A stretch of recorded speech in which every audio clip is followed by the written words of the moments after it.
The much anticipated title has released, developed by Triassic Games and published by Microprose. Sea Power Naval Combat in the Missile Age is now available for purchase at an early access price of $45. With early access, there is always the question, is it worth it or does it need more time to cook?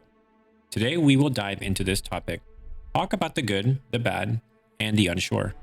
Just so we are clear and I can properly disclose everything, I was given this game for free and given access prior to release. With this said, I did not have to make this video.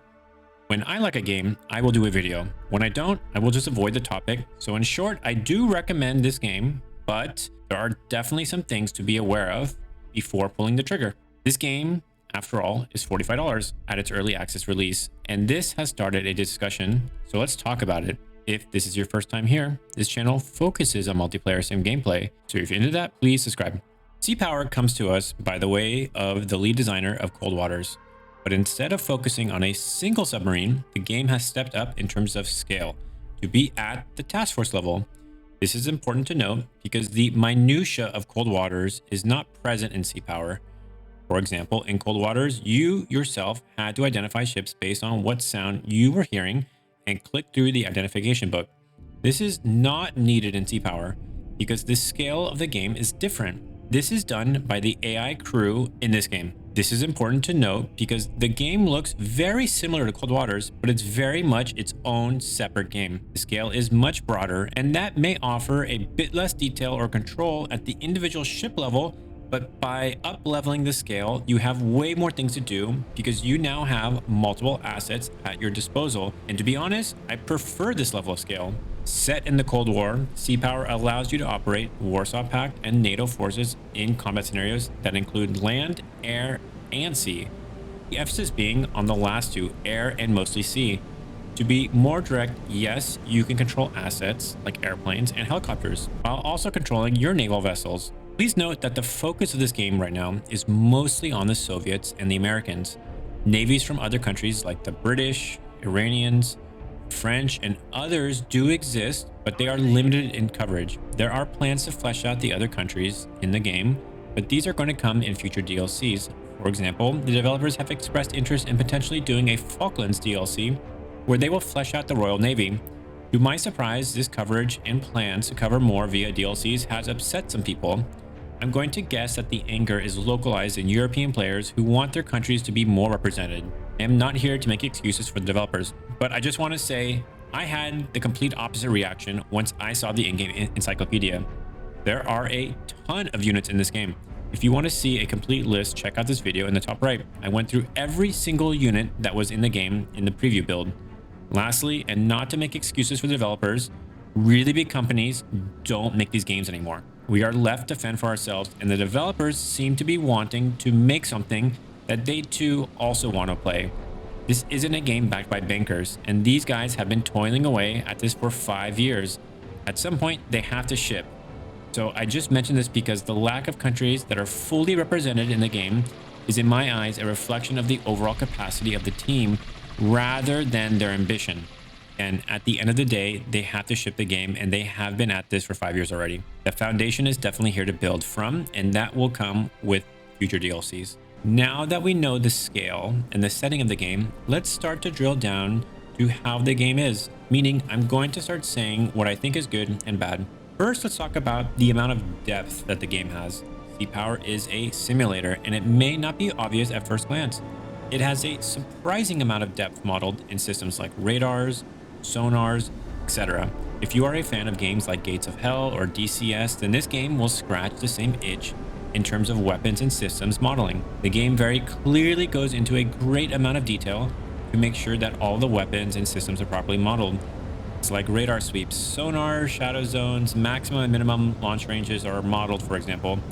If you want to get an idea of how much depth is modeled, I would invite you to check out my sonar guide in the top right. This is where I go deep on how sonar works in the game. Simply said, if sonar takes a 15-minute long video to explain, then that means that system has some depth to it. This game does this really well, and this brings up two really good strong points about Sea Power.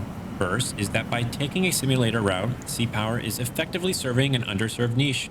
There really aren't that many naval simulators, and there are even less that are Cold War focused, especially ones that allow you to control land, air, and sea. So in a lot of ways, Sea Power is not the only game to do this, but it's one of the few, and I think that is compelling for people that may have missed some of these games in the 90s or the few other games that came out in recent time. The second thing is that Sea Power does not fall into the same trap that a lot of other sims fall into, which is that they do not lose sight of the fact that they are a video game. The developers have adopted a mantra that if it is additive to the experience, then they will try to model it. If not, then they will avoid it. So this game models things that are interesting. It will push you to learn about certain systems, and with that, you get to learn about the limitations or capabilities of them. This is great. This is one of the benefits of playing a simulator. Now, with that, they totally avoid overwhelming themselves and your system with needless calculations. There hasn't really been anything that I have noticed that I feel like was missing from the experience in terms of what has been modeled. They just sort of hit the right balance, and this, in my opinion, is really, really hard for sim games. It's clear that it's not unique to be able to model systems in these video games, but what is unique is being able to hit the right balance of making things feel modeled, but not overwhelming things at ridiculous levels. On this note of striking the right balance, I do think this game does a pretty good job in the graphics department. The game is pretty. It doesn't have the most insane graphics, but they are reasonable, especially when you think about the scale of the game. The entire world is modeled. An engagement can happen in just a region like the Straits of Hormuz, or it can scale out across an entire continent. You can even manage units near Japan and near the UK at the same time. Even with units on complete opposite ends of the globe, you can still click through to different units seamlessly. So in short, with the global scale of this game, it looks really good and it generally runs really well. There have been some brief moments of lag in really large missions, especially as they push past the 2-hour mark. In missions that are shorter, it seems to run without any lag.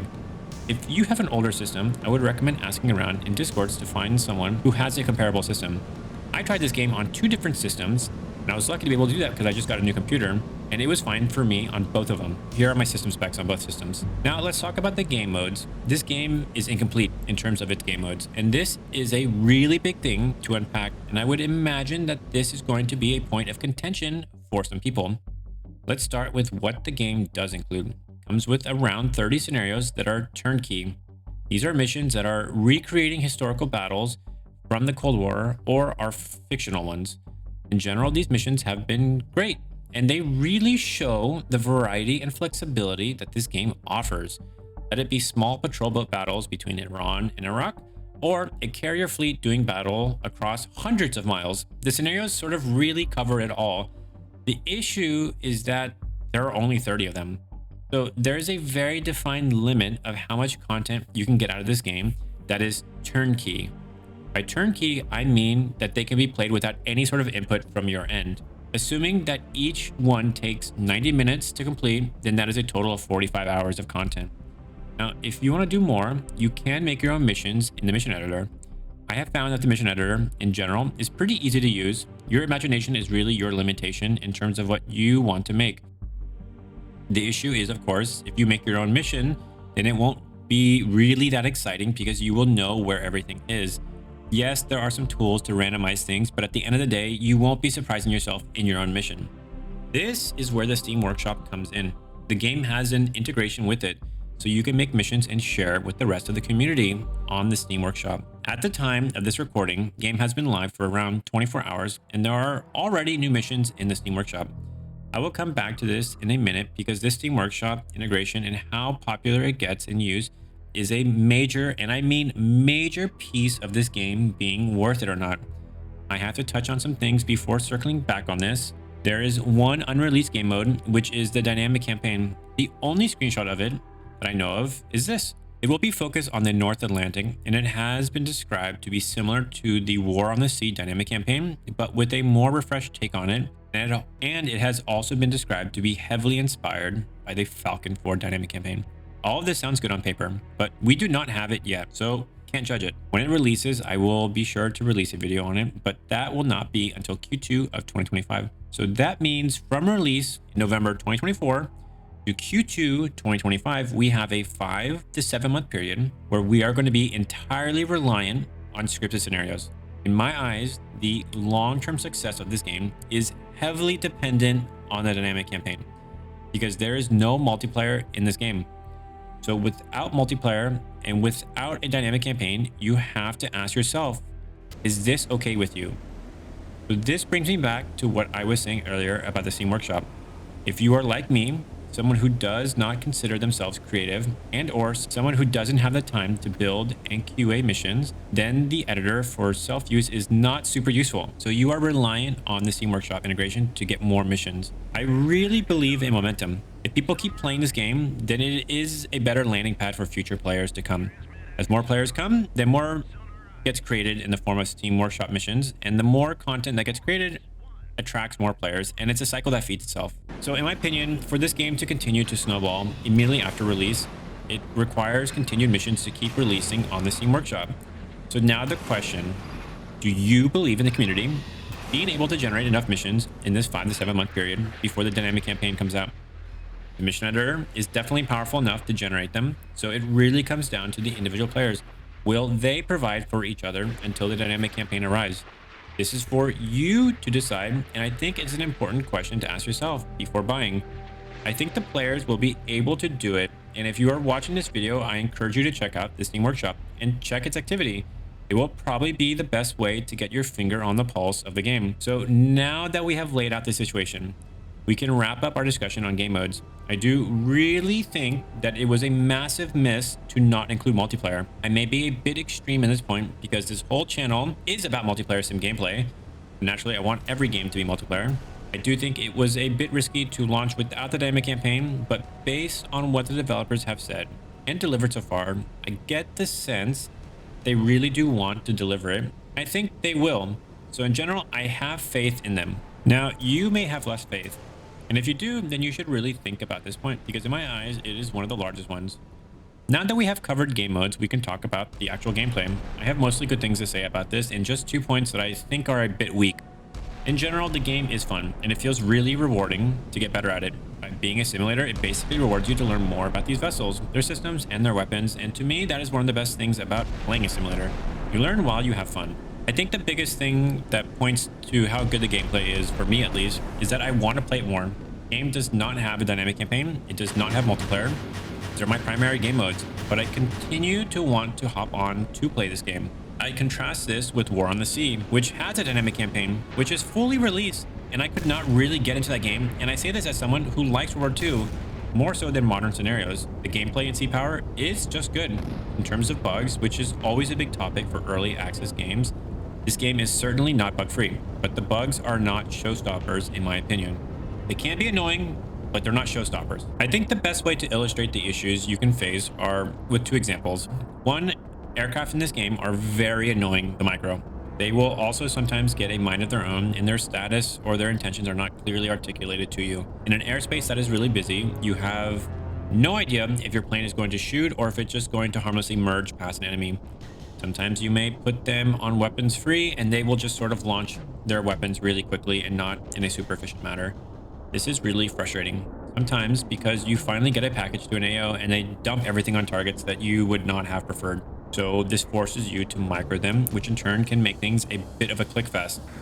Aircraft operate really far away from their carriers, so this click fest distracts you from your vessels, and that's not really ideal. I do like this game, but I think the aircraft management is by far the weakest part of the game. I think it's probably the only part of the game that needs a general overhaul rather than just a tweak. I'm not sure what the solution is. I'm not a game designer, so I'm kind of stepping out of my element or out of my area of expertise, but I think there needs to be more information articulated back to the player to understand what the current intention of the airplane is. A status bar along the bottom could be useful. Along with that, I do think that aircraft wings need to be able to be given orders before they take off from carriers. It is way too easy to forget about an air wing that has taken off while you're controlling other things. The distance in this game is really quite large. It takes a long time for fights to develop. It seems really out of place to have to wait for a plane to launch in order to give it an order. So in summary, the aircraft issue is representative of the overall issue, which is that this game can be a bit of a clickfest.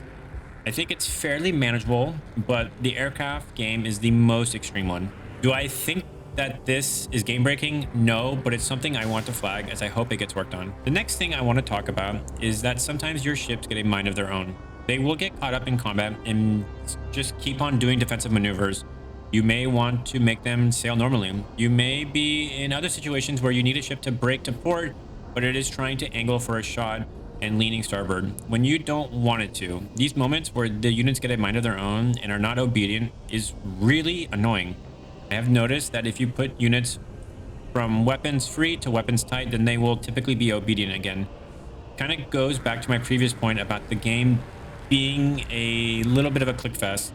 It just adds needless clicks sometimes. This bug or issue or AI behavior, whatever you want to call it, in my mind is not currently game breaking, but it does need to get resolved somehow. Again, I am not sure if it's just a lack of information that is being articulated, i.e. what the AI is currently thinking or wanting to do, but this needs to be fixed. With all this said, I think the issue is not super common. It happens, but it's not with every single engagement or every single unit. Moving on from bugs, let's touch up on one gameplay thing that I think could be better, and that's the AI. For the scripted scenarios, it seems like the AI reacts in a very linear way and does not take an overarching strategy to try to beat you. This is honestly not surprising, because this seems to be the state of AI in every single sim game. Clever mission editors can design around this, so it's not a deal breaker, but it's annoying, especially because this game doesn't have multiplayer. Playing against other players can help make up for the gaps in AI. I get it, making AI is really hard, and in my opinion, the best way to get around this is by allowing players to play with each other. Ultimately, players are the best way to make a game durable for replayability. So not having multiplayer, again, is a huge miss. I did reach out to the devs on this point, and they are aware of the state of the AI, and they intend to work on the AI in the future. So it's at least comforting to know that what we have is not going to be the end state for the AI.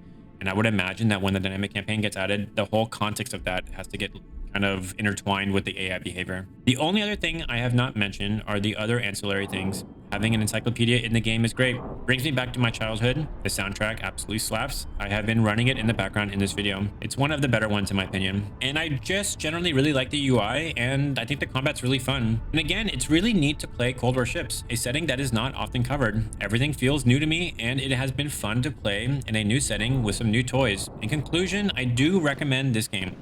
In my eyes, I see this early access as a foundation that they will build from. The game is already offering to be a great canvas to make Cold War conflicts feel alive. Something that was not really possible to do before on this sort of scale. If the game continues to snowball in popularity, it will add more DLC. And over time, as more theaters and countries get fleshed out, this could potentially turn into the definitive Cold War simulator. I see the potential. And with what has been done, I am personally convinced that it's not just a lofty promise, but an actual plan that they can deliver on. Now that it's been recommended, let's talk about the price. It is coming in at $50 or $45 with an early access discount. And this is getting a lot of reactions from people who thought it was too expensive. On one hand, it is priced like a fully fleshed out game. On the other hand, $50 in 2011 is $70 today. Video games have not kept pace with inflation. A really hot take, and one that will not be popular, but I generally feel that video games are really underpriced. To go back to my earlier calculation, 30 scenarios at 90 minutes each on average, that is about 45 hours of content for $45. That's $1 per minute played. Worst case scenario. Isn't even counting any sort of play with the dynamic campaign or with the mission editor or Steam Workshop or any of that. Let us not forget that the bigger studios back in the day were making these games. Triassic is not a huge studio. The devs got to eat after putting 5 years into this. So while the price has sparked a conversation in the community, and I will admit I was initially surprised when I learned the cost, but after taking a moment and really thinking about it, I found myself defending the price quite a bit. I realize that some of you may think it is easy for me to do because I got the game for free. With that said, I did get the game for free, but I also did buy it for a friend on Steam. Even if I bought it for myself, my position on this would not change because ultimately we live in a very weird reality. Being a sim gamer is a curse. Major studios do not care about these sort of games, and they do not care about us. Only small studios like Triassic are willing to do it, and they gotta eat. Success of this game will allow for future development to happen. The devs said that if this game does really well, they will potentially look into maybe adding multiplayer. I wouldn't hold my breath on that, but either way, success breeds success, and as a sim player, I want this game to do well, and it has shown and delivered enough to convince me it is possible to complete the vision. This is my review of Sea Power. I recommend the game, but you should know that in my opinion, the key game mode is still not shipped yet. and is due in Q2 of 2025. And there are no definite plans for multiplayer. If you are like me and like simulators and real-time strategy games, I think you will like this game. I think this game is deserving of some attention. Let me know what you thought of this review and the style it was done in. I think this was a little non-traditional, but every early access release was a bit different. And I wanted to lay this out so everyone knew what they were getting themselves into. Also, I just want to say that I wanted to release this video much earlier, but I just built a new computer and I got busy kind of setting that up. So sorry for the delay on this. If you are watching this much later after the video's release, then feel free to drop by our Discord and ask for an update in the Naval Sim section. We will let you know if things are being released on time or not. If you want to support, please subscribe and leave a comment below. What is your review of Sea Power? Please help your fellow gamers. I'm curious to see what you think. Thanks and have a good one.